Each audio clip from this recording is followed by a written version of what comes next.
What's up, YouTube? Welcome back. So Ford Boss Me posted a video last night on how he should have handled this comeback that he had with this Fiat 500 or some Mini Cooper. I think it's a Mini Cooper.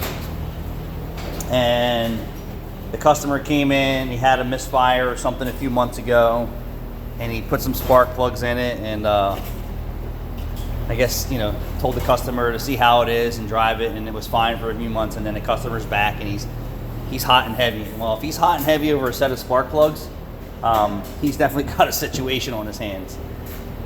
Spark plugs are maintenance, Mr. Customer, and if your car has a problem after a spark plug replacement, chances are it's not a spark plug problem that is causing the issue. If your vehicle's fouling out spark plugs, or a coil went bad, or an internal engine problem, and the customer just has to understand that. It is what it is. Ford Boss Me and his staff went over the car and pulled it apart and did a bunch of diagnostic and checks on it. I bet it was probably 3-4 hours worth of time they spent on this car trying to get to the bottom of what the customer issue is. And those motors are junk anyway, so the customer started freaking out after they said, hey man, you got a cylinder head problem, or you might even need an engine. This is what's going on. And then he lost his fucking mind. Dude, it's your vehicle, not the mechanic's vehicle, and if there's a problem with it after service, if it's a warranted item or a mistake, you don't think Ford Boss Me would have owned up to it? No different than me. I, for one, don't put just spark plugs in anyone's motor. If I'm going to do a tune-up, I'm going to do the whole tune-up. Customer can't afford it, I just turn that job away. It's not worth my time. It's not worth the aggravation. So if it had high mileage on it and they didn't put coils and boots in it and a fuel injection service and a GDI and all this stuff, you're going to have to support the documentation if you're going to take the risk of taking this money for spark plugs. This way you can tell the customer, hey, you declined fixing it right the first time. What do you want from me? So Ford Boss Me said that he would give them back the money for the spark plugs, and the customer was still pitching a bitch.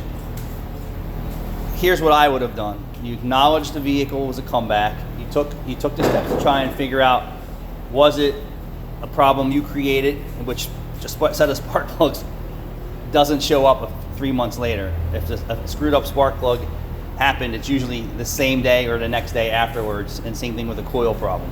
And taking coil packs out of a high mileage motor today is a risky thing, because once you remove them from the bore, right, sometimes they're stuck on the old spark plug and they're stretched.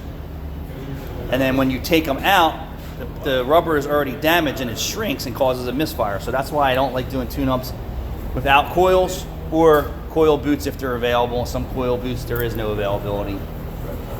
So that was a high-risk situation right there for them if they didn't put coil boots on and coils. But would I have ever given the customer back his money?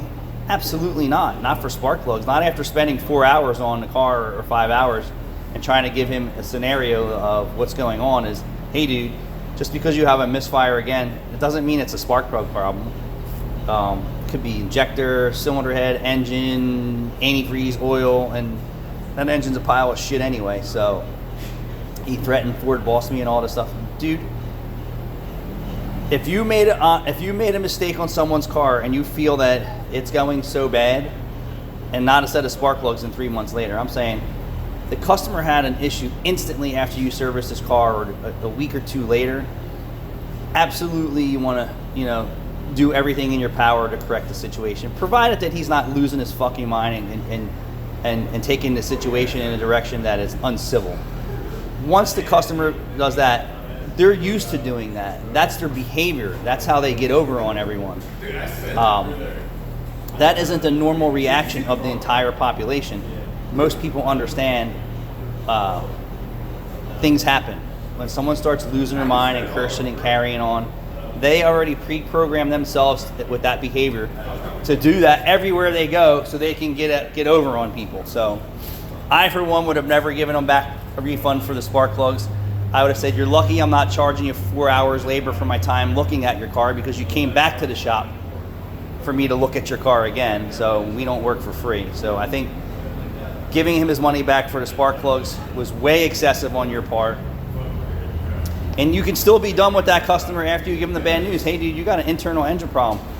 You want to move on, or do you not want to move on?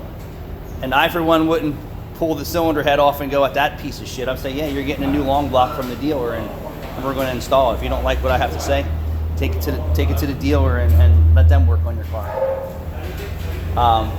So, I feel Ford Boss Me is a solid dude. I assure you that things happen in his shop just like they happen in my shop, and you have to make a decision that's best for both parties in some cases.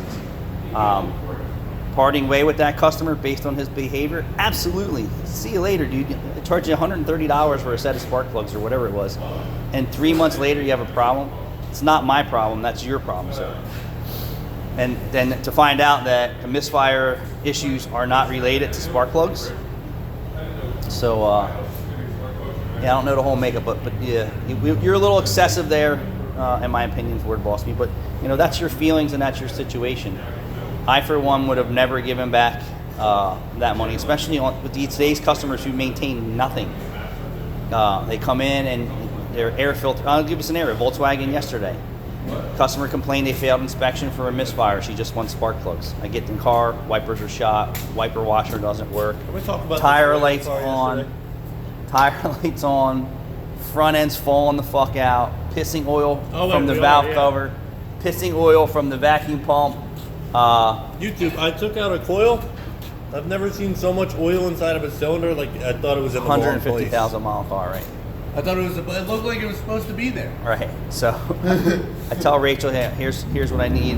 Definitely needs a valve cover based on my visual inspection. 4 coils or 5 coils and plugs. Fuel injection service. Air filter's never been opened, is encased in that plastic cover on the top of the engine. Never been changed. Never been opened. Front end's falling out. All this shit. Customer just wants to do spark plugs and coils. I'm like, I can't guarantee this job. Cannot guarantee this job. Within the next month or two, those new coils and spark plugs will be full of oil. And this is just like a Ford Boss Me scenario, right? So 3 months down the road, the coils and plugs are going to be full of oil again, misfiring.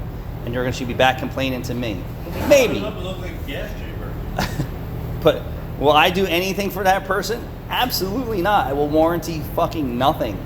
You declined fixing it right the first time I gave you. And if they can't afford it or not, it's not the technician's problem. That's the customer's problem. It's your vehicle. You take ownership of your vehicle and anything that goes wrong with it.